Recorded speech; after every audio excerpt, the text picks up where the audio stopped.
How's it going, Sean? Pretty good. How you doing? I'm good. Vince Orlando, this is The Human Condition.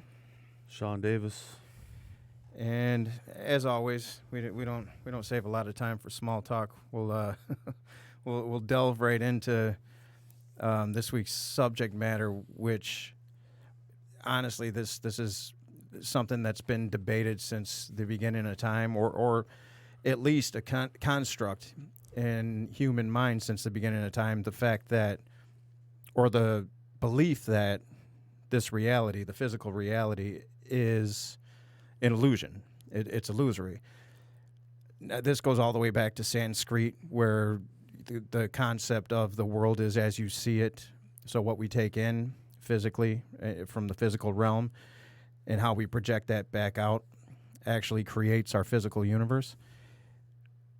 It's an interesting concept to me, and it is the concept that pushed me into spirituality.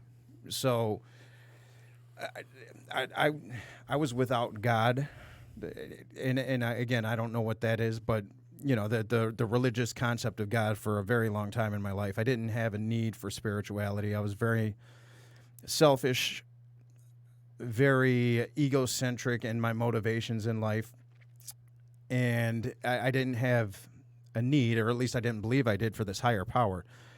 And around the time that my son was born, I felt this unconditional love, so it rattled me. I didn't know that existed. If you would have told me, and people did tell me the concept of unconditional love, I laughed, said it's bullshit.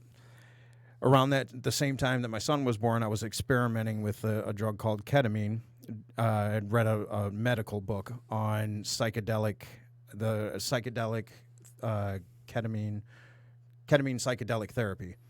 So I embarked on this, and that opened me up further to these emotions that were foreign to me. And for whatever reason, during this time, I got real interested in quantum physics. And I remember watching a documentary called, it was What the Bleep Do We Know? And I learned about the double slit experiment. And the double slit experiment speaks on the duality of subatomic particles. So particles exist either as, well, predominantly as waves, and then once consciousness is brought in to observe these particles, which are really just quantum points in time and space, they collapse into a particle. And it sent me into this whole different realm of thinking, to where I'm like, okay, so what's holding the physical universe that we see together? And I dug more and more, and this, in all actuality, is what led me into spirituality, because then I started understanding. I'm like, okay, so the things that the mystics talked about, that Jesus talked about, that Buddha talked about, I'm like, there's science to it. And it changed my entire life. And that's where the journey started for me into, spirituality. I don't believe it's too distant a relative of quantum physics, because it's been proven that the material doesn't exist in the way that we believe. I mean, this goes back to Einstein, E=mc². Well, we know that matter at a certain speed becomes energy. We know about the conservation of energy. Can't be created nor destroyed. Everything that you see and have within the physical realm, the energy is here to stay, and it's in this infinite loop of conversion between the physical and the spiritual, the conscious. So there's really only two worldviews that you can have. One is consciousness first, the other is material first. And I'm stuck in the consciousness first. I believe that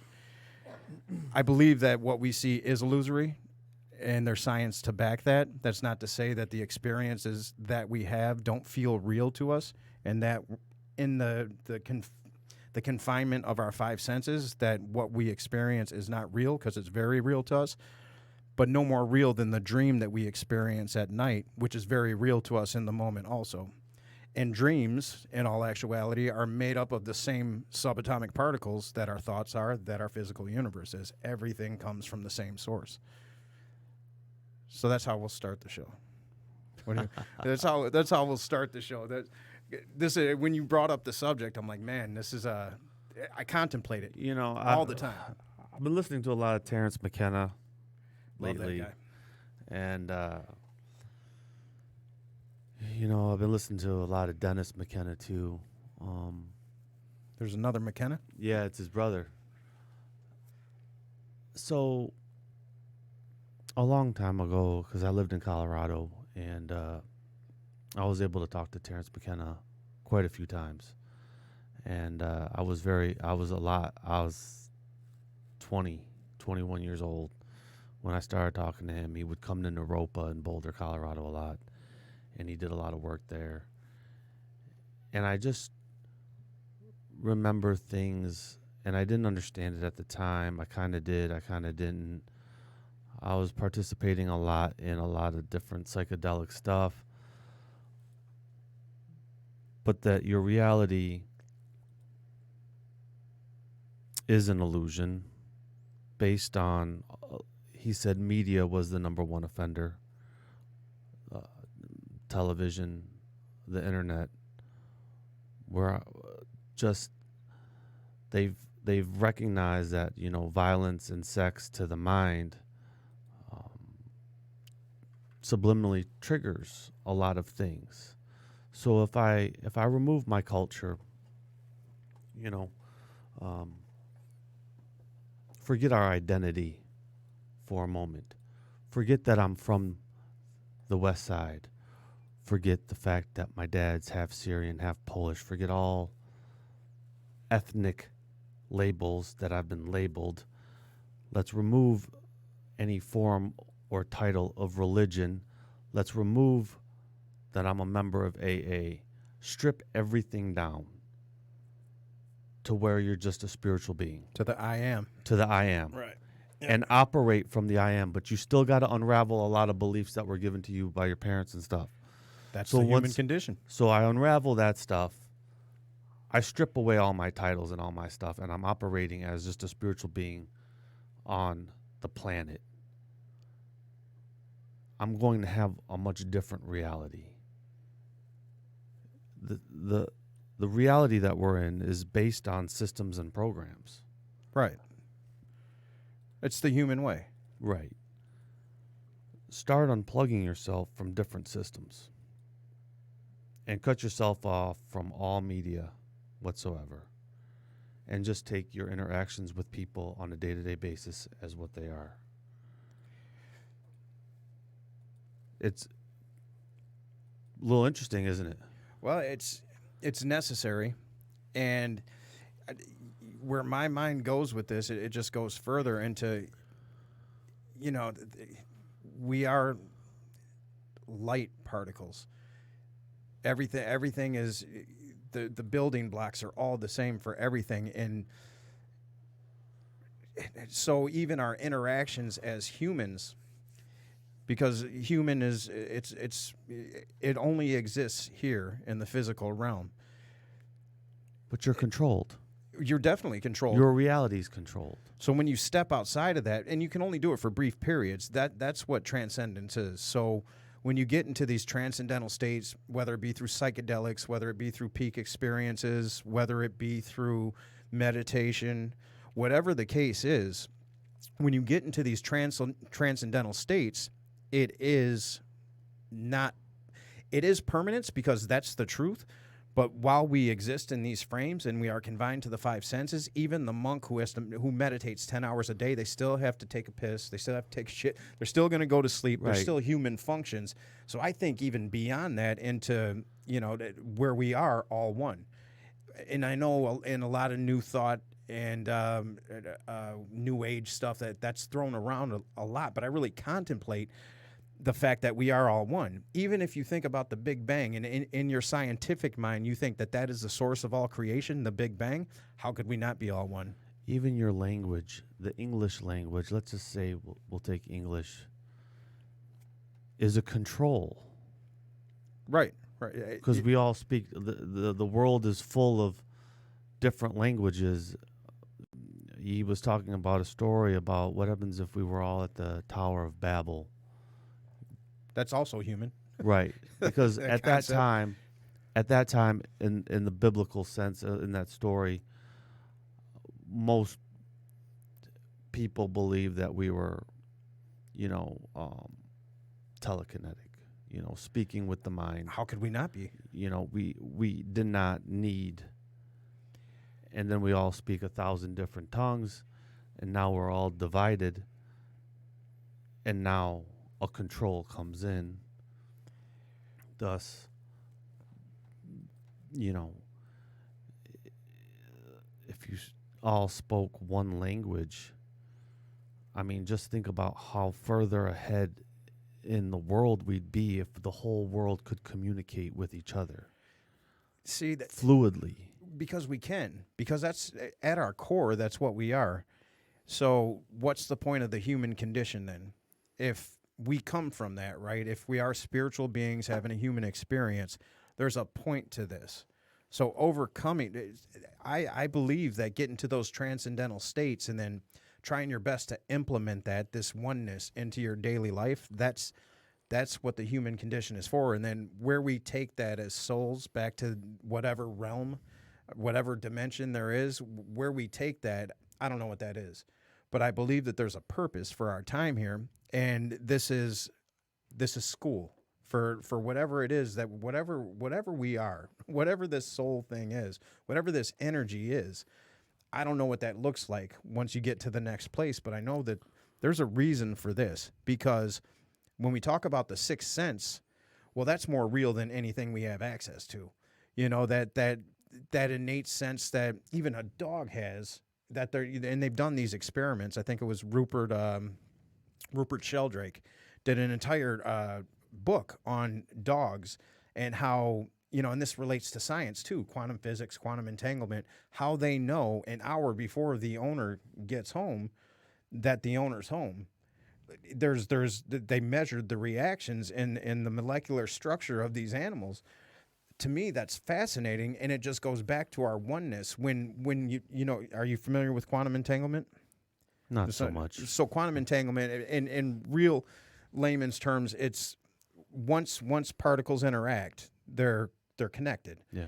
Once you separate a proton, and they've done this, and they've tested it, and I think the longest they've ever tested it in distance was 7 miles apart in different labs. So you stimulate the one proton, the other one reacts exactly the same as if it's being stimulated also in the other lab, because it's been entangled. Now, that goes against Einstein's light speed, which is the constant in the universe, according to Einstein. That completely good, because for these two particles to communicate in real time means that they're still connected regardless of this artificial distance that we perceive as human beings. They've never left each other. So, of course, I have a saying for my fanatically religious friends, and it's God doesn't speak English. So whatever you think God is, the entire universe is frequency. That's it. That's the only. So while you're sitting there praying for more money, what you're emoting to the universe is, I don't have, lack, lack, lack. You're going to get lack. You're going to continue to get lack. It's going to manifest in different ways until you learn how to be grateful and gravitate beyond that lack. But you're saying these words that make absolute sense to you. I'm saying what I want. Why am I not getting what I want? Well, because what you're emoting to the universe, to God, whatever you want to call that, is that you don't have. So you're going to continue to not have. Because the truth is, reality is an illusion, and God don't speak English. You gotta get in tune with that telepathic, that sixth sense, that part of you that the powers that be would call, what would they call it? Paranormal. Paranormal, bullshit, whatever they want. Spooky. Einstein even, what did he call it? Spooky action at a distance. Look at Facebook. Facebook is a good judge of different realities. I'd say, when I look at Facebook, I see most human beings more interested in taking a picture of the moment than actually enjoying the moment. It's quite common. So I'd rather take a picture of the experience that I'm supposed to be experiencing, but my ego is like, I need a motherfucking selfie so I can show on Facebook all my friends this experience that I'm not even actually being a part of because I'm taking a fucking photo. That's your reality. And I just think human beings in today's time, everyone is just so overthinking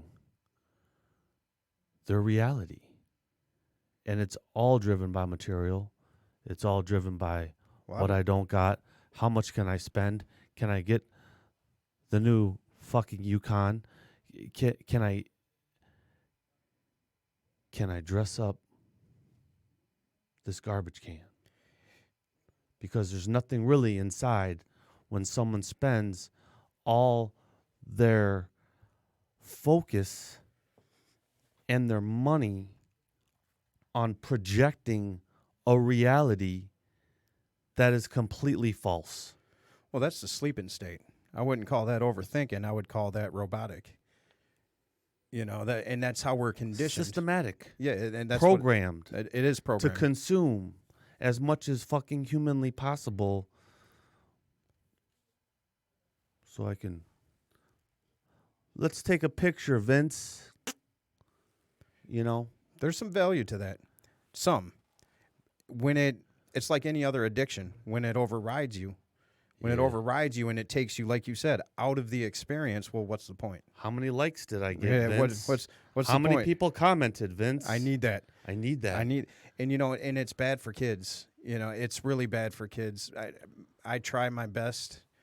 Maybe not hard enough, but I put limits on their tablets, and my reality isn't going so good because I didn't get enough likes. Right, your reality is your self-worth is now, and you know, I don't want to get into that too much because it is an epidemic, but it's predicated on your.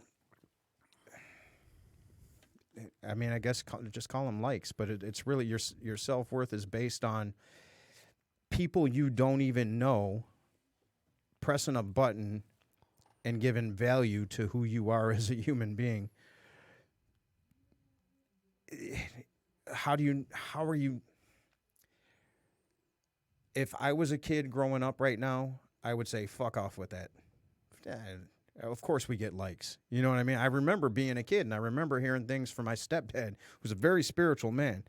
And I remember hearing things from him, and I'm like, it's complete horse shit. No, I got to go out there, and I got to get money. And I remember him telling me, really, I was just insecure and poor, so that became my function. It'll always become that way. You know, so I didn't want to hear shit of what, but now I know that what he was saying was true, was absolutely true. So I know that when I tell my kids, well, you know, and I know that I can't expect them to believe what I say, that's not going to matter in 20 years. How many times did you hear that when you were a kid? No, it matters now. So again, being confined to the five senses it's a sort of prison, but it's only if you stay stuck. You know, when we talk about reality being illusory, which it is, there's still an experience to be had, and that's what duality is. That's what we spoke about in the first episode. It's that just inherently by being human, there's a dualistic nature to you if you believe in the consciousness first model, which I do. Yeah, I think consciousness, the conscious interaction, and I think quantum physics proves that beyond a shadow of a doubt now. But conscious interaction is what, I don't know if there's a conscious designer. Maybe not. Doesn't matter to me. But check this shit out. So one of the clinicians at work was like, man, go to court with this dude. You know, he's doing great. You know, we just want to make sure that he comes back, you know, because it was like a show cause for a probation violation, which the guy has just been kicking major ass in the group, in the treatment program. So I go down there, and I'm habitually early for everything. It's just the way I'm programmed by my father. So I get down there and I hear these attorneys talking about different matrices. Hmm. So they have different matrices Yeah. depending on crimes that you've committed, or let's not say crimes you've been committed, charges. So you're charged with 50 grams of cocaine or under drug possession. So in this matrix that they have laid out, and they call it a matrix, and they have many of them. They implement certain things into this matrix: race, where you're from, zip code, age, whether you're single, married, whatever. And there's a point system that's added to all these things to calculate where you fit in this matrix. So in case you get convicted, this is where your sentencing guidelines are. And it's not really, it's based on some fucked up shit. Like, don't ever allow me in a courtroom early and start listening to lawyers, because I was just so surprised at this, because they're all prosecutors. And I'm like, how is that? Like, here we are, more systems and matrices that are defining who we are, what we are, by a point system that is supposed to what? But they don't define who we are. That's part of the programming, is they make us believe that we're that. But it's going to determine my reality. That point system will determine my reality. It can. It will in the determine moment. whether I go to jail, or whether I get probation, or whether I just get a fine. Mm-hmm. So I have a large issue with all of this. Huge. I think everybody on the planet who has a brain does. The system that's used to control the masses, it's flawed, and always has been. I'm always missing my mic, man. I'm always missing my mic. Step up to the mic, Vince. But that's how the system's designed. So when you talk about things like television and the media, I don't think maybe there is a grand conspiracy. Maybe there is this Illuminati organization. Maybe there is. I don't care. It doesn't matter to me one way or the other. I see it for what it is, and I know that it's part of the programming. I think the advent of all of these things, of all of these systems, is human nature. You want to control things. You want the least path of resistance. I believe that's human nature. Do I think it's gotten out of control? As smart and technologically as advanced as we are, yes, it's completely out of control. And the Matrix is going to get worse, because AI is what's next. And all a computer can do is calculate according to a matrix. That's all it can do. It can't do anything else. And we're putting so much stock into these machines. We're already a cyborg. I mean, Elon Musk said it best. He's like, we're already cyborgs. It's just that our data, our ability to transmit data back and forth is slow, because all we got is our thumbs and our fingers. So you went up north lately. I did. Tell me, when you went out on the lake with your kids, you left the phone in the cabin. Absolutely not. You took it with you? Oh, yeah. It didn't work, but I want pictures. I want pictures. We'll have memories, but I want pictures. See, I've been leaving the phone alone a lot lately, because the memories will be in here. Do you ever go through old pictures? Me, I lost all my old stuff. So when I first moved back from LA, everything that I had from childhood, because it was all hard copy then, it wasn't digital. I lost everything. It's in here, and it's in here. Sometimes you want to share that stuff with your kids.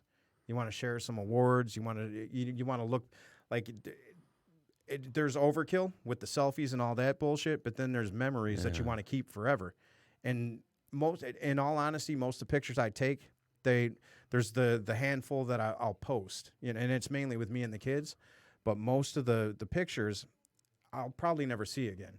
But then there's that time where I'm cleaning out the phone or I'm doing whatever, and I'm like, oh man, I like Facebook for the memory thing. because I'll see my kids pop up during times that were special. And as much as I can say it's in here, well, it doesn't get triggered until I see it. And then that seeing it sparks that part of the brain, brings me back to that moment. There's a nostalgia to it. Has it become a sickness? Absolutely. But Yeah. I'll be damned if I've never fished with my kids. You know what I mean? Go fishing and don't take the phone. Just poles, the bait, and the fish, and the boat. Just no phone, and see how you feel. Fishing's the wrong thing for me. That's not. Yeah, that's not the. I'm not a fishing guy, but Go water ski. Go tubing. Rent a boat. well, Go tubing. we And leave the phone at the cabin. we went kayaking and they were asking me to take pictures and I left the camera. I left the camera for that. And how did it feel? Did it feel freeing? I wish I could have taken a picture of them when they wanted the picture. Yeah. You know where the phone gets turned off is when I meditate. If I'm going into it's not a Dharma meeting. Yeah. It's not refuge anymore. It's Dharma. Yeah, But yeah. when I'm going in there, that phone's non-existent. I don't. I'll do what I do before I get in there, but that's my unplugged time. Yeah, I've been ditching the phone a lot. I need to ditch it from my bedroom. That's what I need. I don't know how many studies I have to read because I know it's true. Like the worst thing you can do is roll over and grab your phone in the morning. Yeah. And my habit is to go. So I have everything connected right there. I don't need to see what the company did the night before. You know what I mean? I don't need to go into our bank account and look at that shit. It's all these images are shaping the reality that we live in. Right. And Well, chicken or the egg, you know what I mean? Or are we shaping this reality? It's I don't think some people know how to switch their reality. most don't. I don't think a lot of people know. All right, this is where I'm at, and I want to. I'm at point A, and over here is point B. I'm dreaming about point B. That's a reality that I think I would enjoy. Right. And I'm not attaching it to material. I'm attaching it to freedom.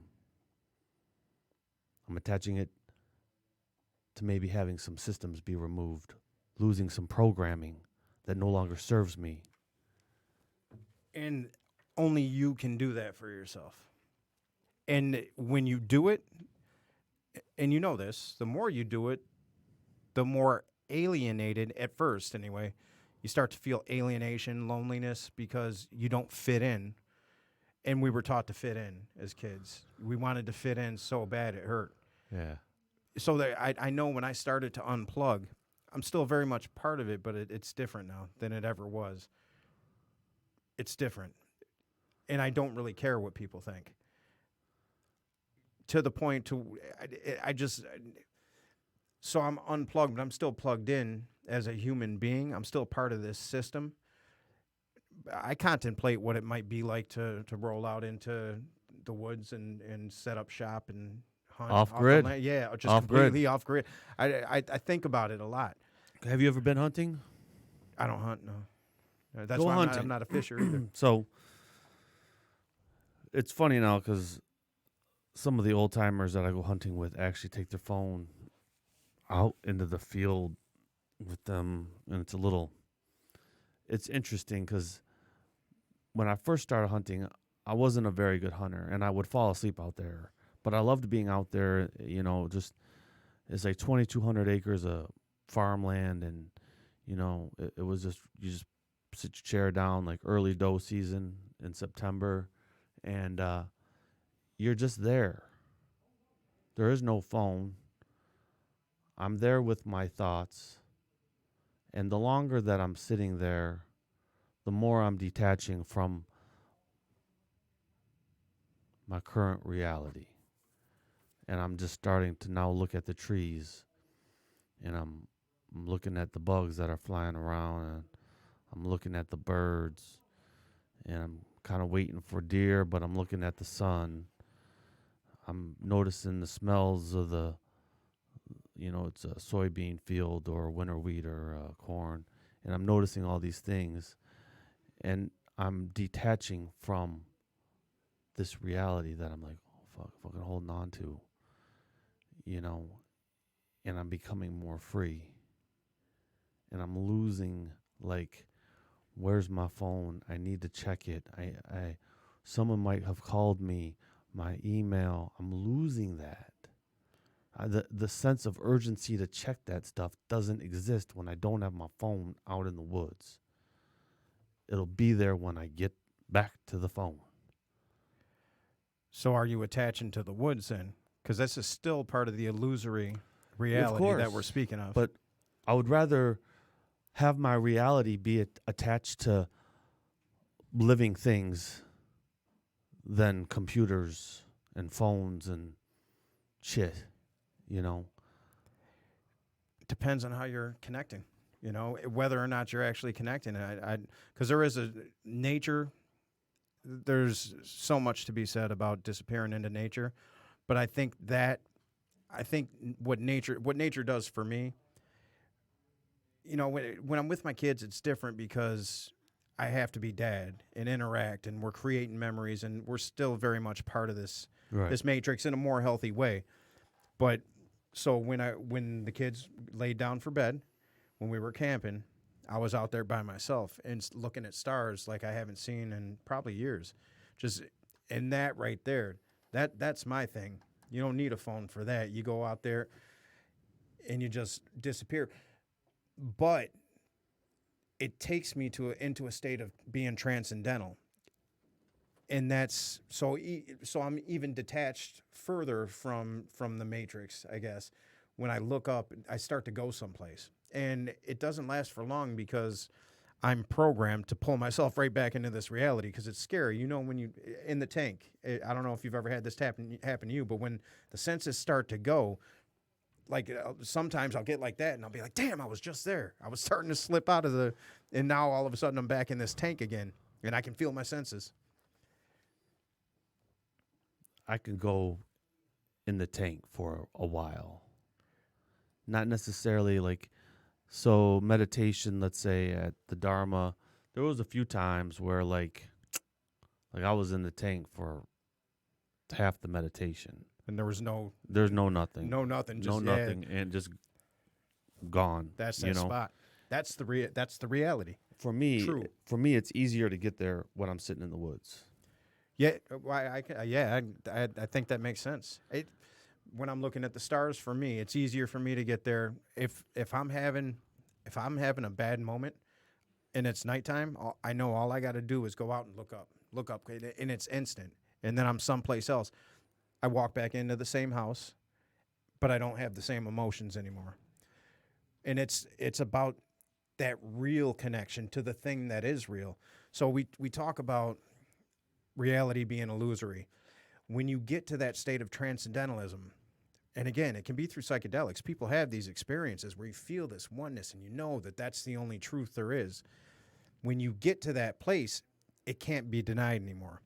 For you to deny that is the truth, you really have to blind yourself. It's slip into a state of addiction to the phone, to alcohol, to whatever the case is. I think a lot to where of you don't people, have to know that you're lacking that. I think besides the basic reasons for addiction and alcoholism, I think a lot of it is based on that our spiritual being doesn't really like the reality of the third dimensional reality. It's lack of connection to the truth. Right. So You get like, these instant gratification moments. so all this social economic warfare structure, let me just drink my way out of it. Right. Let me just numb myself and just blot it out because I don't think they've learned how to maneuver. Took me a minute to learn. I'll tell you, being on felony probation, I learned how to work the system. I did not know. I had someone show me because I was like, I just was like, this is some bullshit. And actually, it was my first sponsor was like, dude, you need to back up off some stuff here because you're like taking it and you're grinding it up here. Like, give them what they want and know that it's not real. Got to play that game. You got to play the Yeah. game. Oh, here's my $260. You know, here's $130 for my tether, and here's my sign-in sheet for my community service hours. You play that game because that's the reality that I stuck myself into. But the thing was, there's just so many trap doors in today's society to keep you from really being free, to getting to that reality where I'm less programmed. I'm thinking freer. I'm not being influenced by the television or social media. I'm detaching from this stuff. I'm making choices based on my own spiritual condition. Well, and that's the way you detach from those things, from the conditioning. And this is where 12-step, where they got it right, man, is gratitude, acceptance. It's in these things where, because you're conditioned to believe that you have less, so you need to go buy more, right? That's the society we live in. You want what the next person has, and if you don't have it, you're less than. So this conditioning exists. To say that it doesn't, that's ridiculous, because there's some people, they'll get all spiritual, then all of a sudden they think you... But it's promoted everywhere. Well, and that's the whole point. Consumerism is promoted everywhere. So when you learn... So when you were talking about being in the system, I got a drunk driving, right? And I had to go through that whole thing, and it was later in life. So, and I was pretty well established in my head, and it's easy to look at the system and point out its numerous flaws, right? But when you get to a different level of consciousness, you find a way to be grateful for the circumstances, because no matter how much bullshit you think it is, there's a lesson in there for you. And to rise above that, that's where that next level shit is. That's where you detach. That's where you're Viktor Frankl sitting in a concentration camp, and all you have to do is picture your wife, and next thing you know, you're creating logotherapy because you just so happen to live through that. They weren't able to encapsulate your spirit. That's that next level shit. And that's how I try to view everything now, because I understand that this is illusory. I understand that it's all frequency, and I Michio Kaku, he's a theoretical physicist. Yeah. He explained frequency best. So, because it's hard to wrap your brain around, okay, so there's another me vibrate, because really, when you get down to the core of what a subatomic part, it's energy, quanta. It's energy fluctuations in this infinite space. That's all it is. There is no solid. The Pauli exclusion principle. Yeah. Are you familiar? So we're not even sitting on these chairs. We're I know. We're risen a nanometer above. So when you start to think about those things, and then you start to think about frequency, then you go back into yourself and say, well, what level of frequency am I vibrating at? No wonder the world around me sucks, because I'm complaining about everything all the fucking time. That's why I'm part of the goddamn reason that everything is shitty, because I believe it's shitty. And it's hard when life throws curveballs at you, and to get out of that victim mindset and say, look, I'm controlling this. I have to take respect. Even when you're victimized, once you're out of the point of victimization, to rise above that, there's a lesson there. There's something in there that's beautiful. Explain that to a person that's dying of cancer, right? It's hard, but I know that if I were to fall to it tomorrow, I would find a lesson in it, even if that meant I died the next day, because I'm not attached to the outcome that, well, I should be here. I've learned to detach from that, because this is illusory. But the experiences are very real, and I think very important to where we go next, whatever that is. Yeah. So, to change my frequency,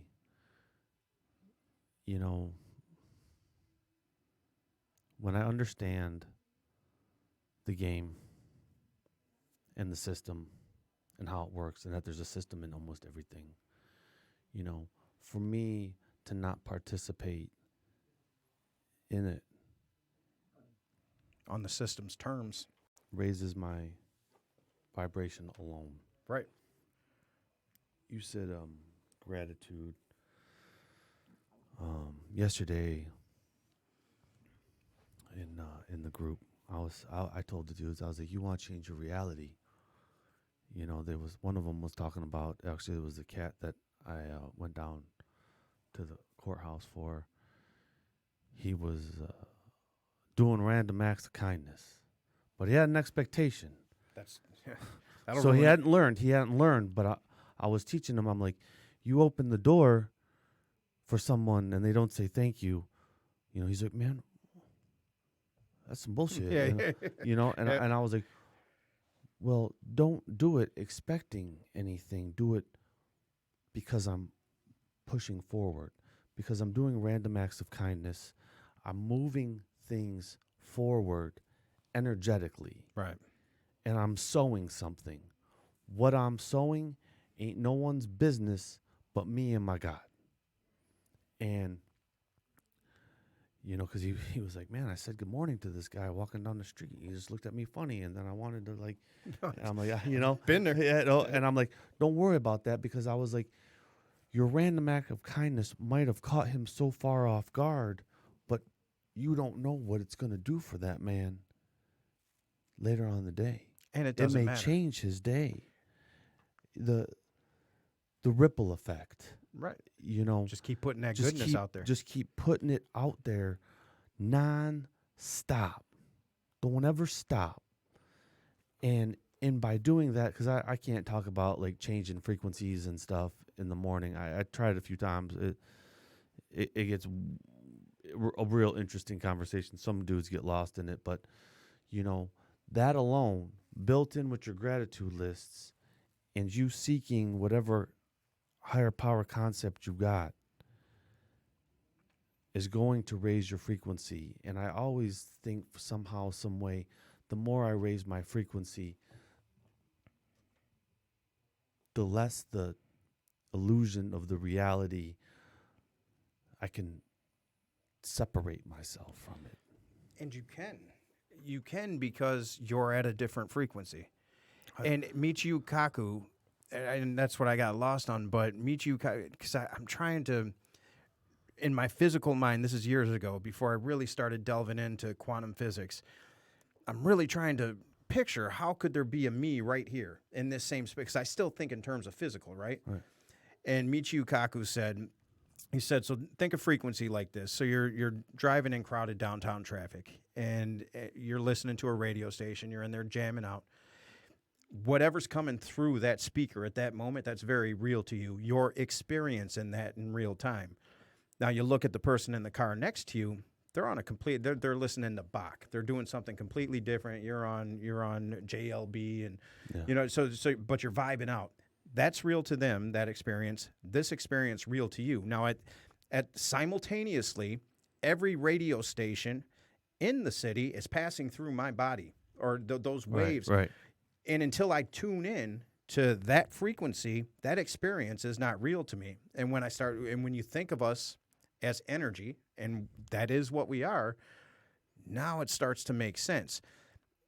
Frequency is predetermined for us in a lot of ways. We come into this world, we're taught, we're given that name, we're given this ethnicity, we're given this country, we're given all these things and taught at a very young age when we're impressionable and being programmed, this is what it is.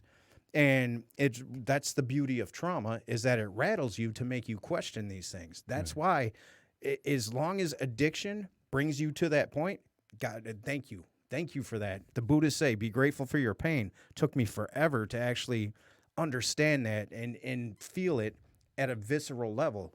But when I got that drunk driving, I woke up in jail. I was on one of my PTSD-induced benders.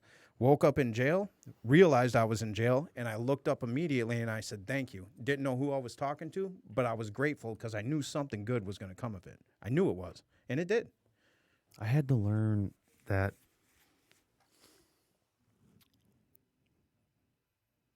my traumas don't define me.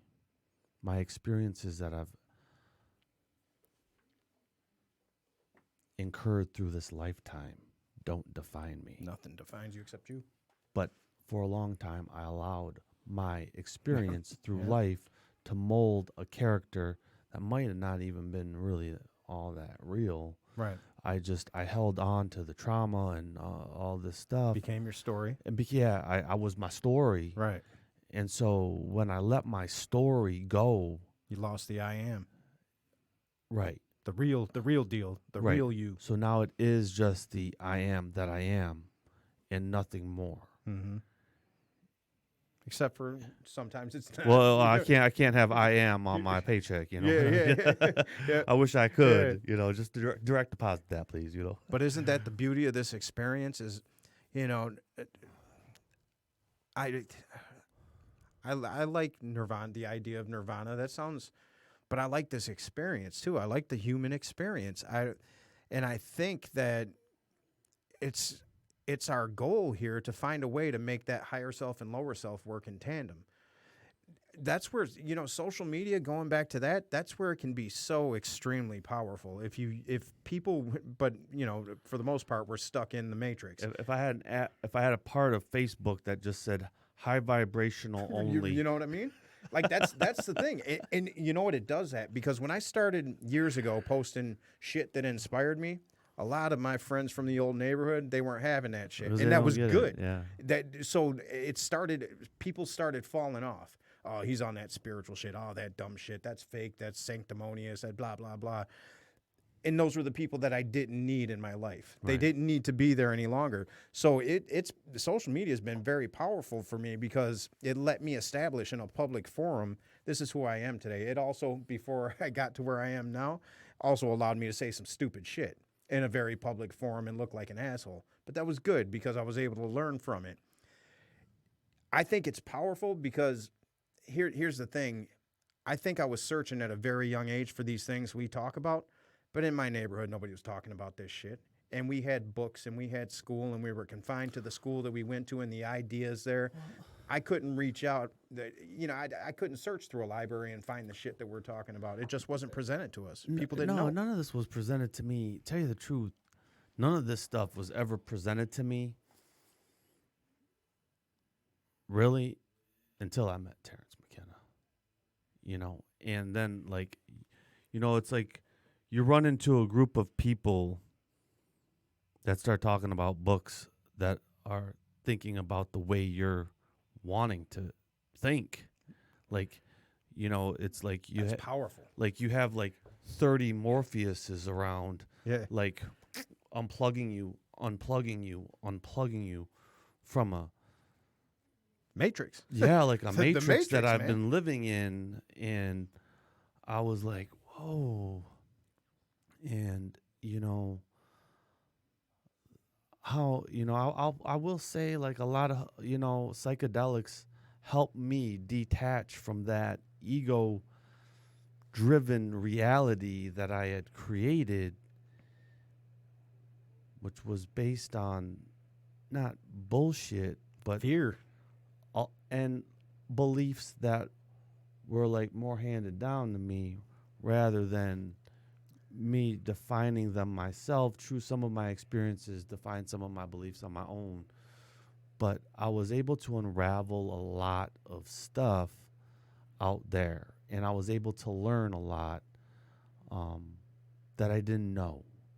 And I was picking it up at, like, you know, it's funny because you live in Colorado for 5-6 years, and then I came back to Detroit, and it ain't no one thinking like that. You know, I mean, out there, you know, I talked to different clinicians and stuff out on the West, and, you know, a lot of them use microdosing instead of like antidepressants and all this other bullshit. You know, It's real, they man. the way to heal the brain is, you know, I had big pharma is nothing more than a system that's trying to control me. So, you know, I have to look to what we were doing 500 years ago. Well, they had 1,000 years ago. They had it right. And now the beautiful thing. Okay, we've science in the 1600s, it split. Now there's church, now there's science, now there's these factions, these power structures. and it pulled us out of the possibility that we are all one. It's coming back now, and I think that's a beautiful thing. And I think technology plays a huge part in that. There's yin and yang to everything. Yeah. There's going to be negative content, but I think if we can get this right, I think there's a real opportunity to use these. What are we doing right now, right? Right. You know, Raising consciousness. and if there's more of and you see these things popping up more and more, and you see 20-year-old kids that are artists talking about higher levels of consciousness, shit's changing. There's also negative. You know what I mean? There's no getting around it. But I think it's good that we can see it and we can deal with it. And the hope is that people take it and they use it for the right reasons, not the wrong reasons. But we're human. That's the human condition, right? So Exactly. I think we're getting to the end here. You got anything to say in closing? Man, it was a real good. This was a good topic. Yeah. You know, we bring it heavy a lot. And, You said it, and I was like, okay. Let's do that. It was good to bring up. You can go a lot of different directions in this, but so many. You know, keep searching for your path. You know, take the road less traveled. Get out of the matrix. Yeah. Get out of the matrix. It's the human condition. Keep your questions, your comments, your messages coming. We'll keep giving it to you.